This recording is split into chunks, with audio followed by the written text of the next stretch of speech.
So, good morning, everybody. Unless, of course, you happen to be watching this video in the evening. In that case, good evening. And my name is Niles, but that is not the important thing because we are here. The important thing today is to talk to Kingston, who is the head of commercial development at English Heritage. Now, that sounds like a very important role, but what actually does it all mean? What is commercial development? Yeah, well, thanks for having me. And I guess I would summarize commercial development personally as probably the coolest job in English Heritage. Although I'm sure everyone that works for us says that. My job is really about looking for and growing new income streams within the commercial business, EH, so that the surplus that they generate can go back into helping us fulfill our sort of core purpose as a conservation and stewardship charity. So I look after 4 core business areas and then sort of projects that appear around that. So not many people will know English Heritage has an incredible portfolio of holiday cottages that I look after with a national holidays manager. Look after our venue hire business, which includes on-location filming. I look after our brand and intellectual property licensing business, which is the super cool part. And then I also have a contracts and compliance manager in my team that looks at efficiencies and procurement and contracts across the Historic Properties Directorate. That sounds very interesting. You mentioned on-location filming there. Can you elaborate on that? What sort of filming do you do? That sounds fascinating. Yeah, so obviously with a portfolio of probably close to 420 historic properties, you know, there's different looks and feels and properties from different periods. So we host, or we're lucky enough to host anything from documentaries to high-end TV dramas, right through to using our sites as locations for major blockbuster feature films. And please tell me, anything I've seen, anything our viewers may have seen. I'm intrigued now. Yeah, well, as you can imagine, some elements are sort of still under wraps, still in filming or post-production, but we are relatively well known for starring in Bridgerton. And just this week, I was in a podcast talking about Bridgerton and how we use Ranger's House, which is in London, as the Bridgerton sort of London residence with the wisteria that looks like it's grown up the property. We also featured last year in the BBC's dual live broadcast of Life Drawing Live, so broadcast from Rest Park on both BBC Two and BBC Four. And then we've a long list on our website of feature films that we've appeared in on screen. Very, very exciting. So back to yourself now. What would you say that made you go into go into commercial development? Yeah, I think the opportunity to be able to implement change and do something new was the most attractive part of this job. Plus, you know, it was a great opportunity to combine sort of my background in sort of hospitality and events prior to joining the heritage sector, and then, you know, the other skills that I've picked up while in the heritage sector. And of course, you know, it's English Heritage, so it's the largest heritage organisation, or one of the largest heritage organisations sort of in the world. So a great place to make great change. So what would you say was your first big step on your career path journey? I guess, you know, into heritage itself, I guess, was taking the plunge. You know, I used to work in events, hospitality, late night venues, festivals. So really taking the plunge into the culture and heritage sector, I'd say was that first big step. You know, goes without saying, had to get here. But I think, you know, the behind that was really taking the time to recognise transferable skills. And there are lots of jobs in the heritage sector, which on the face of them can kind of potentially appear daunting, or if you don't have experience of working in the culture and heritage sector, you can sort of feel like it's perhaps not for you. But really taking the time to assess the skills that you've got and look at the transferable skills that you can apply to a job in culture and heritage is probably the first major step, you know, being really sort of sure of what you know you can do and what you can deliver and what you can bring to the sector. That's very interesting. So what would you say were the big big milestones on your career path in order to climb the beautiful mountain up to your amazing position now with, of course, the most amazing organisation in the world, as we're all aware. I would say the milestones on the journey, there's a few that stand out, especially those that sort of made me feel confident enough to apply to transition into the culture and heritage sector. I've been really lucky to work at Glastonbury Festival for several years and be responsible for quite a large team there. I think that gave me the confidence to apply to work in an organisation as big as ours, but also to apply to lead quite a large team at the Ashmolean Museum, where I was head of visitor experience.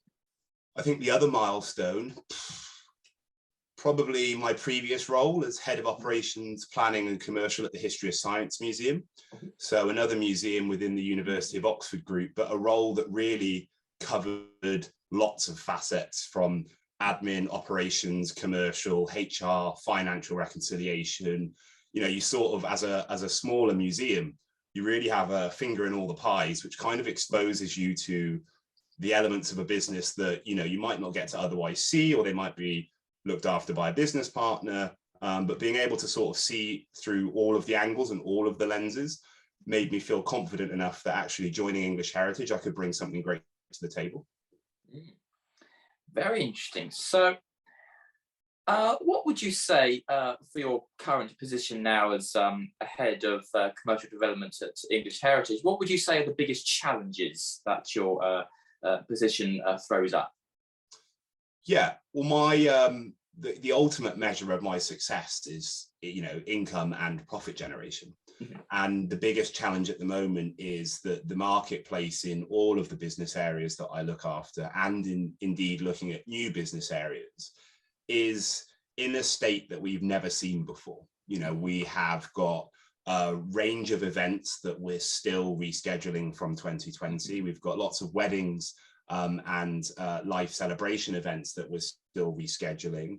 We've still got consumer nervousness in the marketplace. You know, do I, don't I book? We've got this big staycation boom, which is actually, you know, great for our holiday cottage business, but actually running that at near 100% occupancy means that, you know, we don't have as many gaps to jump in and fix some of the issues or resolve some of the feedback points as fast as we might like from our customers. So we really have to navigate sort of how we can issue, spot and resolve quite quickly. And of course, consumers are not, you know, as readily spending cash as perhaps, you know, we might like on new things, especially with all the recent changes. So I think it's always being ahead of sort of consumers and clients to make sure that we innovate our offer so that it's as attractive as possible. Yes, so obviously COVID's been a big factor, and you joined English Heritage just before COVID restrictions came into force.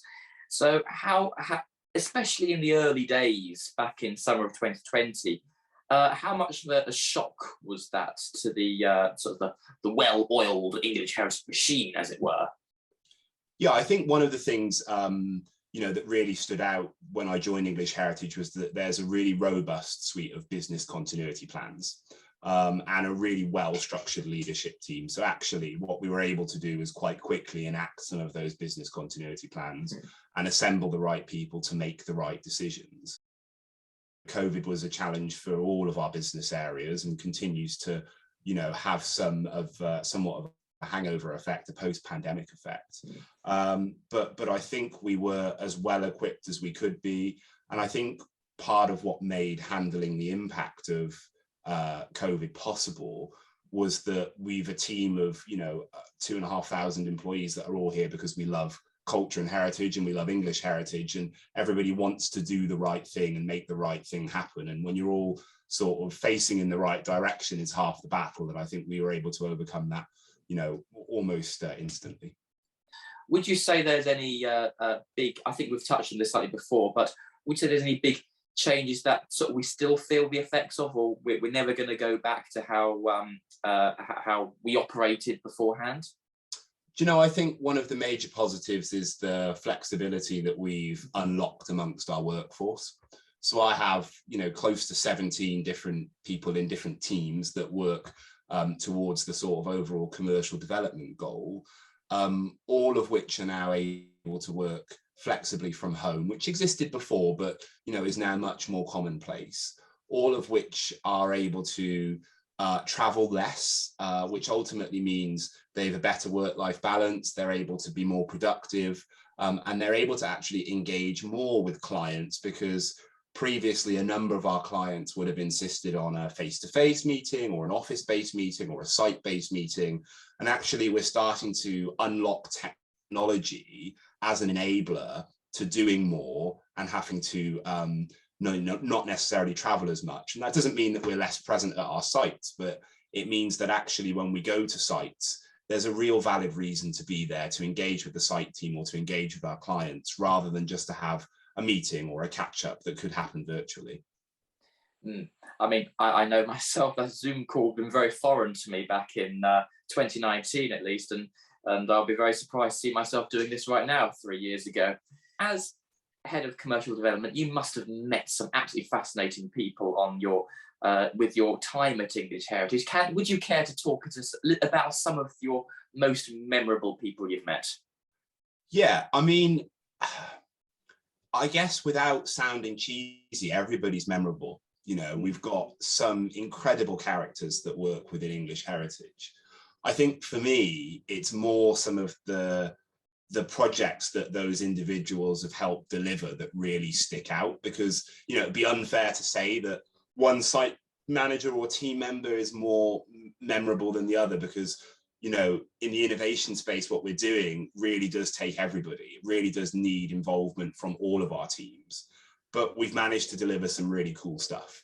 I touched on filming and location hire earlier. There was a small team of us up at Whitby Abbey that delivered Radio 1's Big Weekend as a location hire, which meant that Coldplay snuck in under the radar and filmed a 90-minute set that you can see online. You can see clips of it on YouTube. And this incredible sort of lighting and pyrotechnics backdrop for Whitby Abbey was brought together. And you can't just do that with the site team. There's a curatorial team, there's safety and risk, territory safety managers, fire safety experts. There's a whole host of landscape experts, and of course, my incredible venue hire team that bring something like that together at site with a site team that are just so enthusiastic and supportive. So, just that one project has close to, 24 people that all stand out as memorable. And there are, dozens of projects like that I've been lucky enough to take part in, even with the sort of pandemic and now sort of coming out of that. Looking to people who may be interested in following a similar career path to yourself, perhaps, what would you say to them? What advice would you give? I would say that you don't need a history degree to work in culture and heritage. You don't need to have visited cultural institutions through childhood, or for that to have been sort of a staple part of you growing up. What you really need is an element of self-awareness of your transferable skills and what you could bring to a heritage institution, but really a passion to do well in whatever field you apply yourself to. Cultural institutions are caretakers of collections, we're businesses, we're multifaceted in terms of sort of our administrative organization and our structures. So I think I would say, know what you can do, and then really find a space within the cultural heritage sector that you feel that you want to excel within. But don't think that, not everybody here is a historian or studied history or has a history degree. I certainly don't. I have a law degree, which is, completely unrelated to my job, but there we go.